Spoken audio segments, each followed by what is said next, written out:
2020년 3월 세계보건기구는 결국 코로나19에 대한 세계 범유행 사태인 팬데믹을 선언합니다.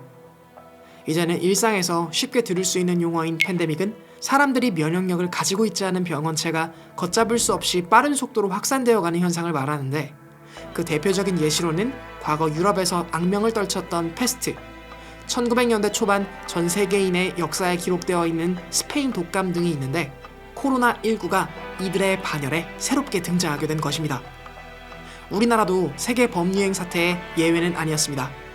모든 사람들이 마스크를 쓰고 외출하게 된 것은 물론, 사회적 거리두기가 시작되면서 상가나 주점 등 사람과 사람이 접촉할 수 있는 대부분의 시설들이 영업시간 제한 및 운영 금지 등으로 물리적으로 바이러스가 퍼져나가는 것을 막는 노력들이 시작되었습니다. 그러나 이러한 노력에도 불구하고 우리나라의 첫 코로나 범유행은 마치 필연적이라는 듯 발생하고야 말았죠. 그렇다면 이 바이러스가 어떻게 확산되어 가는지, 또 확산을 막기 위한 대책을 세우려면 우리는 어떻게 해야 할까요?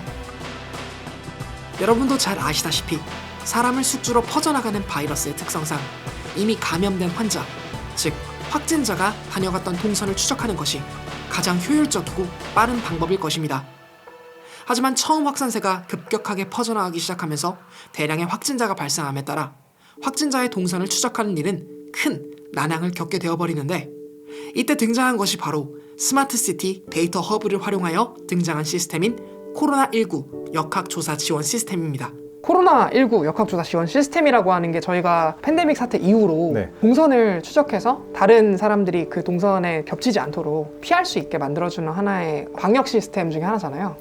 이 방역 시스템을 이제 연구원님께서 스마트시티 데이터 허브 기술을 이용해서 빠르게 구축할 수 있었다고 들었어요. 한 1개월 정도 걸렸다고 했나요? 네, 2월 말부터 착수해서 3월 말에 이제 개발을 완료해서 오픈했습니다. 단 1개월 만에 동선을 추적하는 시스템을 개선했다는 사실이 놀라웠습니다. 어떻게 이렇게 빠른 속도로 시스템을 개발할 수 있었을까요? 그리고 그 아이디어는 어떻게 만들어졌을까요? 기존의 시스템에서는 어떻게 동선을 추적했을까요? 아이디어가 있었을 것 같아요, 초기에. 네. 그거에 대해서 혹시 히스토리 간단하게 설명해 줄 수 있어요? 저희 스마트시티 데이터 허브 과제에서 처음에 그 데이터 허브 플랫폼을 기반으로 실증하는 그 도시가 있었는데 그중 한 군데가 대구였습니다. 대구요? 네. 코로나19 사태가 엄청 심각하게 터지면서 원래 기획하던 실증이 이제 불가능하게 되었고, 대체로 나온 것이 코로나19에 도움이 되는 시스템 만들어보자 라고 해서 개발하게 되었습니다. 역학조사가 좀 힘들다는 얘기를 질병관리청에서 들었고, 어떤 식으로 역학조사가 이루어지는지 먼저 조사를 했습니다. 아, 질병관리본부에서 지금 현재 어떻게 진행되는지요? 네, 맞습니다. 조사 결과 확진자가 발생하면 이동통행사의 기지국 위치 정보 아니면 카드 결제 내역 등을 일일이 수작업으로 올려서 동선을 확인하고 있었습니다. 그거를 다 일일이 받아서 동선 추적을 한 건가요? 네, 맞습니다. 일일이 지도에 다 등록해서 또 동선을 지도에 그려놓고. 그걸 사람이 다 수작업을 했었던 거예요? 네, 맞습니다. 카드 결제 내역도 주소가 오면 그 주소를 일일이 다 주소에 등록해놓고 그런 식으로 했습니다. 그때는 저희가 생각해 보건데 확진자가 막 몇 명일 때는 가능할 것 같지만은 요즘처럼 그렇게 많으면 불가능하지 않을까라는 생각이 드는데, 그 방식이라면? 네, 맞습니다. 기존의 방식에는 확진자 한 명에 대해서 데이터를 수집하고 이거를 지도로 표출할 때까지 8시간 정도가 걸렸는데. 8시간이요? 네. 한 사람에 대해서? 네, 맞습니다. 그 정도 걸릴 것 같아요. 네네. 이게 이통사 데이터 같은 경우는 그 한 4주간의 데이터가 하면 좌표를 다 올리고 해야 되기 때문에 그게 좀 힘들었고. 야, 이거 정말 뭔가 영상 편집하는 느낌이겠네요. 그 자료 다 받아가지고 일일이 좌표 하나씩 다 찍는 거면.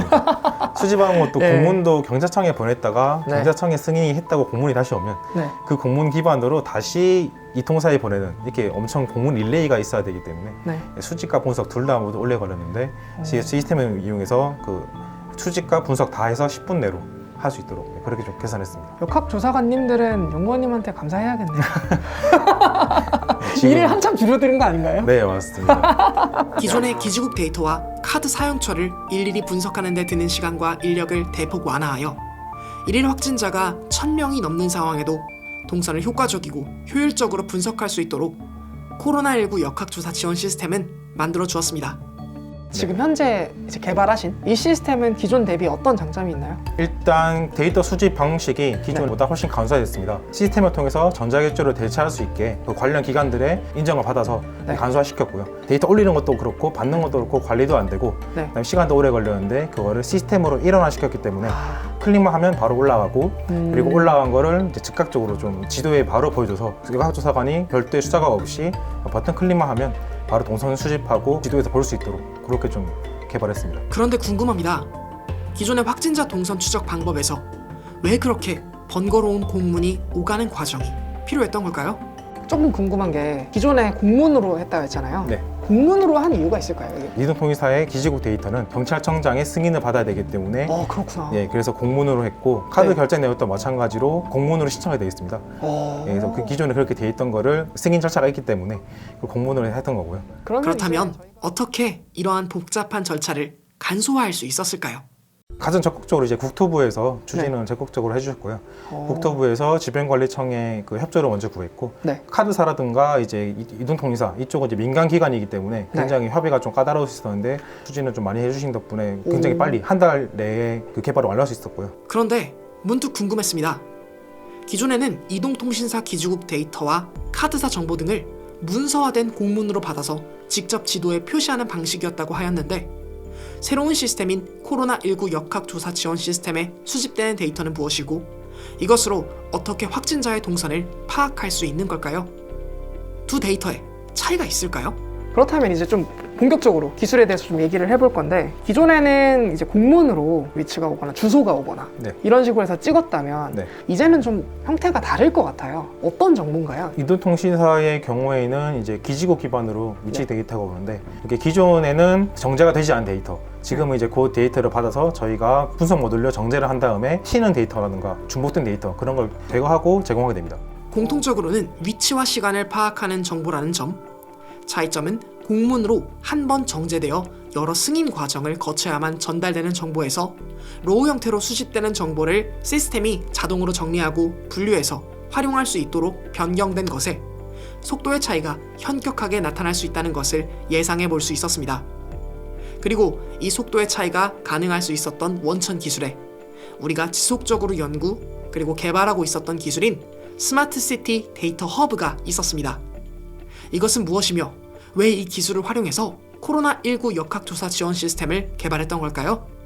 코로나19 역학조사 지원 시스템을 연구원님께서는 스마트시티 데이터 허브의 기술을 응용해서 이거를 개발하신 거잖아요. 네. 그럼 어떤 부분에 있어서의 스마트시티 데이터 허브 기술을 응용해서 개발하신 건가요? 스마트시티 데이터 허브는 일단 굉장히 많은 기능을 가지고 있는데 네. 그 중에서 데이터 분석, 데이터 수집, 서비스 포탈 이 세 가지의 코어 기능을 가지고 왔고요. 네. 설계 부분에서 굉장히 시간을 많이 아낄 수 있었고 설계 부분에서. 네, 그래서 한 달이나 시간 내에 좀 개발할 수가 있었습니다. 아, 그렇군요. 여기서 말하는 데이터 수집의 그 데이터가 이통사나 카드사에서의 그 데이터겠네요. 네, 그리고 전자출입 모드 지금 포함되어 있습니다. 전자출입 명부라고 하는 것은 QR코드 네네. 요즘에 찍는 거 네, 말씀하신 거죠? 맞습니다. 그럼 이 데이터를 제가 생각을 해보니까 이런 데이터들은 누군가가 네. 활동을 하는 동안에 자연스럽게 생성되는 데이터들이네요. 네, 맞습니다. 그러니까 위치와 시간이 만들어지겠네요. 네, 맞습니다. 누군가한테는 소름 돋는 이야기일 수도 있을 것 같아요. 아, 나의 어떤 개인정보, 나의 어떤 동선이 네, 다 이렇게 공개되는 거 아닌가. 누군 개인이 이걸 또 접속할 수 있지 않나라고 하는 불안감이 있을 것 같은데 이 데이터가 이제 누군가가 제 정보를 쭉 추적할 거 아니에요? 네. 그건 누가 하나요? 그거는 전국에 계신 역학조사관님들이 하고 계십니다. 질병관리청에 소속된 역학조사관님들과 네. 그다음에 17개 시도, 기초지자체에 소속된 분들이 역학조사를 할 때 본 시스템을 활용하고 계십니다. 아, 그렇군요. 역학조사관님들이 이걸 이용한다고 했는데 개인이 이용할 수는 없는 거잖아요. 네, 없습니다. 그렇죠. 이 이제 시스템을 쓰려면 네. 일단 기관장의 직인이 찍힌 공문으로 이 시스템을 쓰고 싶다라는 이제 그런 공문을 보내야 되고요. 그렇군요. 예, 그래서 회원가입 기능이 따로 없고 공문을 받으면 질병관리청에서 계정을 그때그때 만들어줍니다. 네. 그래서 아예 외부에서 뭐 회원가입이라든가 그런 게 원천적으로 막혀 있고. 아, 그렇군요. 네. 그러니까 이제 저게 접속할 수 있는 거 공문을 통해서 네, 좀 맞습니다. 엄밀하게 접속을 할 수 있다는 말씀이신 네, 거죠? 맞습니다.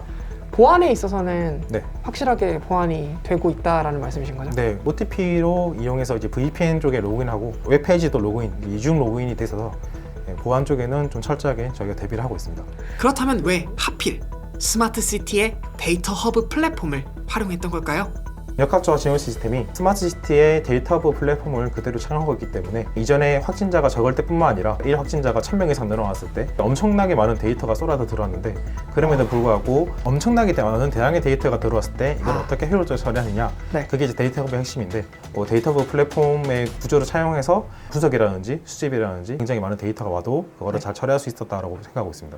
마지막으로 궁금했던 것은 이 시스템이 코로나19 팬데믹 종식 상황에도 유용한 툴로서 사용될 수 있는지에 관해서였는데요. 관련해서 연구원님께 여쭤봤더니 매우 흥미로운 이야기를 해주셨습니다.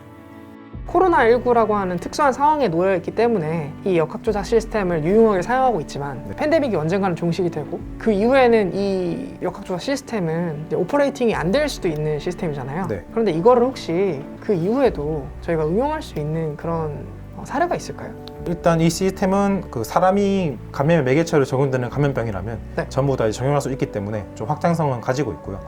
질병관리청에서 뭐 포스트 코로나 뭐 다른 감염병이 발병하게 될 때 본 시스템을 활용해서 해당 감염병의 역학조사를 진행할 수 있도록 그렇게 수정이 가능합니다. 코로나19 데이터는 삭제되지만 다른 감염병에 대한 데이터가 새로 들어오면서 다른 방향으로 활용이 가능하도록 그렇게 저희가 지금 애초에 구조도 그렇게 만들어놨습니다. 아, 그렇군요. 네. 그러니까 범용성이 굉장히 넓은 사람을 기반으로 한 뭔가 이렇게 전염병 이런 거에는 전부 다 응용할 수 있다는 말씀이신 거죠? 네, 맞습니다. 일단 역학조사 전용 시스템의 최대 장점은 이제 시스템을 통해서 기존에 관리가 안 된 데이터들이 다 관리가 되고 있기 때문에 연구 목적으로도 그 활용성이 높을 것 같은 생각이 들거든요. 예를 들면 어떤 거죠? 확진자들의 동선 데이터를 이렇게 많이 갖고 있는 그 시스템이 다른 국가에는 전혀 없습니다. 이전에도 없었고요. 아, 그렇군요. 네, 그래서 우리나라가 유일하군요. 네, 맞습니다. 그래서 이거를 개인 정보를 그 비식별화하고 한다면 연구용으로 했을 때 굉장히 유의미한 그 좋은 연구 결과를 뽑을 수 있을 거라고 이제 그렇게 생각하고 있거든요. 아, 동선 추적을 할 수 있으니까. 네, 일종의 어떻게 보면 빅데이터네요, 이것도. 네, 맞습니다. 인간 행동의 패턴을 분석할 수 있는 빅데이터를 활용할 수 있다는 말씀이신 거죠? 네, 맞습니다. 다른 감염병이 왔을 때 지금보다 훨씬 더 신속하게 역학조사를 수행해서 아예 사전에 그 감염병의 확산을 차단할 수 있도록 핵심적인 좀 시스템이 되기를 기대하고 있고요. 네, 그렇게 되면 되게 좋을 것 같습니다. 네, 감사합니다. 네. 단순히 확진자의 동선을 파악해 방역을 돕는 시스템을 넘어 앞으로의 새로운 질병에 대한 동선 파악 및 방역을 돕는 것은 물론 인간 활동을 이해하기 위한 연구 목적으로서의 가치까지 이러한 시스템을 빠르게 개발할 수 있었던 그 과정 안에는 방대한 양의 데이터를 수집하고 분석할 수 있는 시스템인 스마트시티 데이터 허브 플랫폼이라는 기술이 있었음을 알 수 있었던 시간이었습니다. 백신의 개발과 곧 예고될 팬데믹의 종식 이후에도 이 기술이 비식별화, 즉 개인을 특정할 수 없는 방식으로 잘 활용되어 우리의 삶을 보다 스마트하게 개선할 수 있는 연구에 큰 기여를 하길 진심으로 바라봅니다. 과학쿠키였습니다. 감사합니다. 영상 유익하셨나요? 이 영상은 국토교통과학기술진흥원의 제작 지원을 통해 제작된 스마트시티 데이터 허브 기술을 응용하여 제작한 시스템인 코로나19 역학조사 시스템에 관한 내용을 과학스럽게 구성하여 기획 그리고 제작된 영상입니다. 영상 속에 인터뷰어로 등장해주신 이석준 연구원님께서 개발의 일원으로 직접 참여하신 이 시스템 덕분에 기존 스마트시티의 데이터 허브의 장점인 다량의 데이터들에 대한 신속한 정보의 수집과 분석이 가능해지고 또 기존에는 공문과 수작업에 의지할 수밖에 없었던 일련의 과정들을 체계적인 시스템으로 바꿀 수 있게 되었죠. 코로나19 이후로도 모든 감염병의 추적에 활용할 수 있는 포텐셜을 가지고 있으면 물론 이 비식별화라고 하는 보안을 통해서 인간 활동의 분석 도구로서도 우수한 가치를 지니고 있는 이 시스템이 이 팬데믹 종식 이후에도 수많은 연구에 활용되어 우리의 삶을 보다 효과적으로 이해할 수 있는 그러한 툴로서 작용했으면 좋겠네요. 과학쿠키 채널은 여러분들의 영상 몰입을 위해서 메인 영상이 진행되는 동안에는 광고가 노출되지 않도록 임의로 설정하고 있습니다. 그러한 이유에서 채널 운영의 대부분은 후원금 및 영상 제작 지원을 통해서 이루어지고 있죠. 아래 설명란에 있는 링크 또는 구독 버튼 옆에 있는 멤버십 가입을 통해서 채널에 후원을 해주실 수 있습니다. 여기 크레딧으로 올라가고 있는 모든 분들께서도 후원을 통해서 채널의 운영을 도와주시고 있죠. 추가로 후원해주시는 분들께서는 영상이 제작되는 동안에 미공개 영상도 만나보실 수 있도록 도와드리고 있으니 연구자들의 이야기와 영상 속 뒷이야기가 궁금하신 분들께서도 이 멤버십 가입을 통해서 비하인드 영상을 만나보시는 것도 좋을 것 같네요. 영상 끝까지 시청해주셔서 감사드립니다. 전 또 다음 영상으로 여러분들을 찾아뵙도록 하겠습니다. 언제나 그랬듯 과학을 쿠키처럼